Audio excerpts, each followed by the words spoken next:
میں ظالم کو رب کریم فرماتا ہے مجھے کوئی غافل نہ سمجھے، وقت آنے والا ہے، وقت آنے والا ہے۔ حضرت وہاب ابن منبہ رحمۃ اللہ تعالی علیہ فرماتے آپ فرماتے بنی اسرائیل کے اندر ایک بادشاہ بڑا ظالم تھا، اس نے محل تعمیر کرنا شروع کر لیا، محل بن رہا ہے، محل کے بیچ ایک جھونپڑی آ گئی، کٹیا ایک بوڑھی عورت کی، تو بادشاہ نے اس بی بی سے کہا کہ یہ کٹیا، یہ جھونپڑی دے دو، میرے محل کا نقشہ خراب ہوتا ہے۔ تو بوڑھی کہنے لگی میں بیوہ بھی ہوں، بے اولاد بھی ہوں، جب میں بیاہ کے یہاں آئی تھی تو میرے ابا نے کہا تھا بیٹی تیرا جنازہ نکلنا چاہیے، تو چلو میں پکا ہوا پھل ہوں، تھوڑا وقت رہ گیا ہے، مر جاؤں گی تو تمہارا ہی ہے، میرا کون سا قبالی وارث ہے، چلو زندگی کی جو سانسیں رہ گئی ہیں مجھے یہاں گزار لینے دو۔ بوڑھی منت کرنے لگی، بادشاہ نے کہا نہیں نہیں، تو پیسے لے اور ہمیں خالی کر کے دے جھونپڑی۔ بادشاہ نے اصرار کیا تو بوڑھی کہنے لگی نہیں میں نہیں دوں گی، وہ اپنے گھر کے اندر بیٹھ گئی۔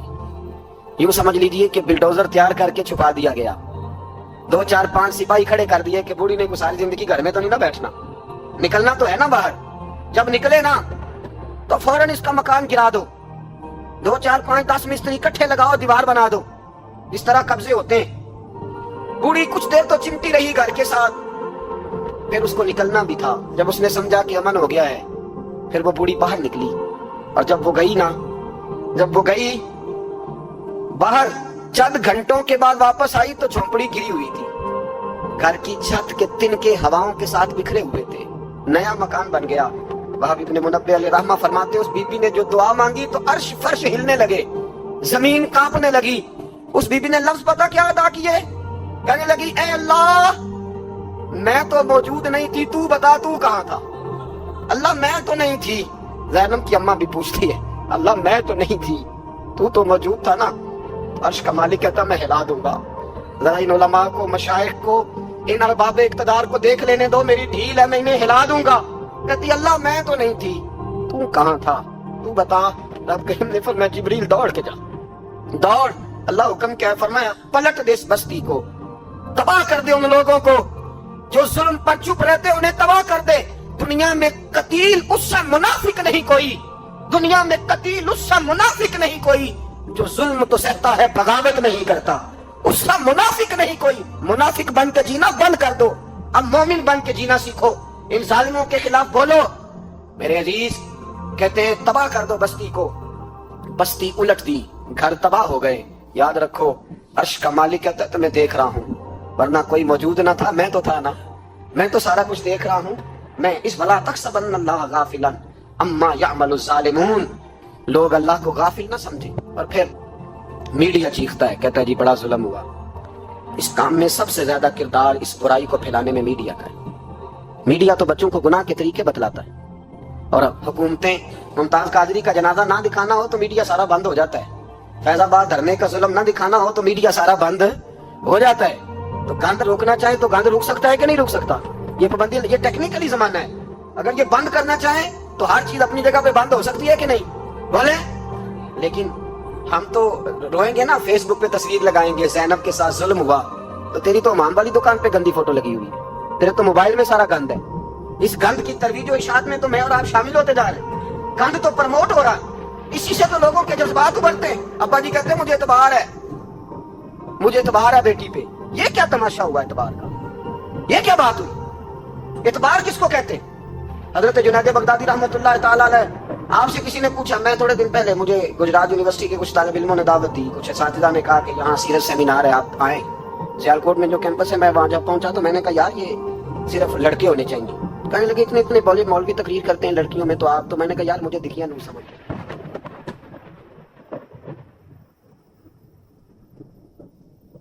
قرآن مجید میں اللہ کریم نے اپنے بندوں کی یہ شان بیان فرمائی ہے کہ وَعِبَادُ الرَّحْمَٰنِ الَّذِينَ يَمْشُونَ عَلَى الْأَرْضِ هَوْنًا، فرمایا جو رحمان کے بندے ہیں وہ زمین پر عاجزی کے ساتھ چلتے ہیں۔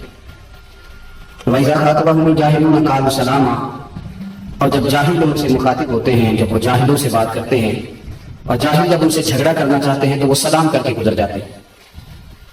رحمان کے بندے الجھاؤ پیدا نہیں کرتے۔ طالب علموں کو، نوجوانوں کو جو چیزیں ہمارے زمانے میں سمجھنی بہت زیادہ ضروری ہیں، ان میں سے ایک بات یہ ہے کہ زندگی میں بحث کم سے کم کریں۔ کسی بد مذہب سے دین کے